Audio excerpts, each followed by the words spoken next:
Ready? Start. I should like right at the beginning to say that I welcome the amendment which was proposed to the draft resolution by the Foreign Minister of the United Arab Republic. The amendment makes effective change, but I think it is a happier way of putting forward the idea contained in the resolution. When I had the privilege to put forward the resolution from 5 nations before this assembly, I expressed the hope that it would be accepted unanimously. It did not seem to me reasonably possible that any member of this assembly could object to the resolution. It was straightforward. It contained nothing in it against any individual or this group or that group, but it did represent a strong and passionate desire that things should get moving and that this assembly should not sit paralyzed as if it could not act. Therefore, it was with considerable surprise that I received the paper containing an amendment on behalf of Australia. I read it with care. I found some difficulty in understanding it, and the more I read it, the more surprised I was that any member of this assembly should have put this forward as an amendment. I venture to place before this assembly my reasons for this. First of all, it seemed to me quite patently that it had nothing to do by way of amending the proposition which we had put forward. It is not an amendment. I did not perhaps know the rules of this assembly, but it is not an amendment. It may be, of course, a separate resolution in some form or another and might have been brought forward and considered by this House. If it was so considered, I would have had much to say about it and against it. The Prime Minister of Australia, in his speech, made it quite clear that it was not an amendment, although he might call it so. Therefore, I could not quite understand what meaning lay behind this amendment.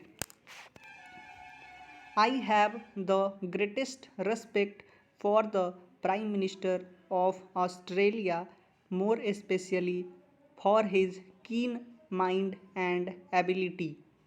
I wondered if that keen mind had not tried to cover up with a jumble of words something which had no meaning at all. I was particularly keen to listen to the Prime Minister of Australia in the hope that he might throw some light on this aspect. He stated clearly that he dissented from the last paragraph of the resolution, a very innocuous one, nevertheless, with very considerable meaning. In fact, the whole resolution led up to this paragraph, the rest being a preamble. Therefore, he dissented from the very basis of the resolution. Coming forward with his amendment, he said that the effect of the resolution, if carried, would be undesirable. I wondered if I had understood him correctly, or if I had made some mistake in regard to what he said. Why I ask the Prime Minister from any point of view or from any approach could be passage of the resolution possibly be undesirable. I have given thought to this matter, but I am quite unable to understand his reasoning. Therefore, it must be undesirable from some point of view of which I am not aware and which had nothing to do with the resolution. That is the conclusion I arrived at. I would put it to the undistinguished assembly with respect and without meaning offense that this is a rather trivial way of dealing with this not only important question but vital question which is shaking the world by calling it an amendment of the resolution.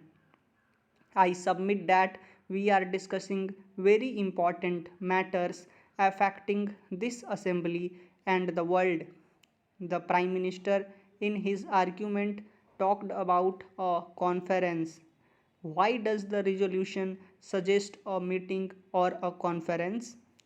I would beg him to read the resolution again because he has failed to understand it. It does not necessarily suggest a conference or a meeting. It suggests a renewal of contacts. Again, he asked, why should two people meet? Why should not four meet? Why dismiss the United Kingdom and France? Why omit them from summit talks? These are quotations which I took down when he was speaking. Why all this? He asked. Well, simply because there is no why about it, because nobody is dismissing or pushing out anybody or suggesting it. He has missed the point of the draft resolution and has considered possibly that there is some kind of a secret motive behind this. I really regret that any such idea should have gone abroad. The draft resolution was put forward in all good faith for the purposes named in it, and to suspect it of some secret device to push out somebody or not to pay adequate respect to some country is not fair on the part of the honorable gentleman. Indeed, I greatly regret to say that the Prime Minister of Australia has done very little justice to himself in proposing this amendment.